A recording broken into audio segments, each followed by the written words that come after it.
திருப்பூர் மாவட்டம் அமராவதி அணையில் இருந்து பாசனத்திற்கு தண்ணீர் திறக்கப்பட்டுள்ளது. முதலில் அது தொடர்பான காட்சிகளை பார்க்கலாம்.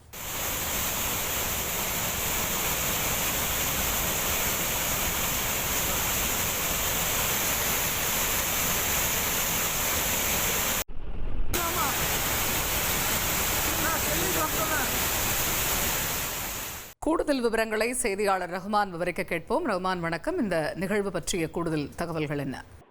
கடந்த சில நாட்களாக மழைப்பொழிவு பொழிந்த காரணத்தினால அமராவதி அணைக்கு நீர்வரத்து அதிகரித்தது. இதனால கடந்த 10 நாட்களில் மட்டும் 10 அடிக்கு மேல அமராவதி அணையில தண்ணீர் நிரம்பி சுமார் 80 அடிகளுக்கு மேலாக தண்ணீர் வரத்து இருந்தது. இதன் காரணமாக விவசாயிகள் பழைய ஆயக்கட்டு பகுதியிலே தண்ணீர் திறக்க வேண்டும் என்று அரசுக்கு கோரிக்கை வைத்தார்கள். அந்த கோரிக்கையின் அடிப்படையிலே பழைய ஆயக்கட்டு பாசன பகுதிகளான ராமகுளம், கல்லாபுரம், குமரலிங்கம், சர்க்காரி கண்ணாடிபுத்தூர், சோளமருவி, கனியூர், கடத்தூர், காரத்தூர் உள்ளிட்ட பகுதிகளுக்கு 7520 ஏக்கர் பாசன பகுதிகளுக்கு 135 நாட்களுக்கு தண்ணீர் திறக்கப்பட்டுள்ளது.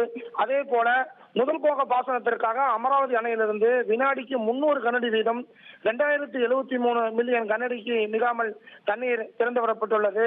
இந்த தண்ணீர் திறப்பை செய்தி மற்றும் விளம்பரத்துறை அமைச்சர் மு.பி. சாமிநாதன், சிறுபான்மையினர் நலத்துறை அமைச்சர் கயல்விழி செல்வராஜ், பொள்ளாச்சி நாடாளுமன்ற உறுப்பினர் ஈஸ்வரசாமி ஆகியோர் மின்மோட்டாரை இயக்கி திறந்து வைத்தார்கள். இதற்கு பின்பு செய்தியாளர்களிடம் பேசிய அமைச்சர் அவர்கள் முன்கூட்டியே மழை பொழிந்தால் அமராவதி அணைக்கு நீர்வரத்து அதிகரித்துள்ளது என்றும் தண்ணீரை சிக்கனமாக பயன்படுத்தி அதிக மகசூல் பெற வேண்டும் என்றும் விவசாயிகளுக்கு கோரிக்கை வைத்துள்ளார்கள், வேண்டுகோள் விடுத்துள்ளார்கள். தற்பொழுது தண்ணீர் திறக்கப்பட்டு உள்ளது. தகவல்களுக்கு நன்றி ரஹ்மான்.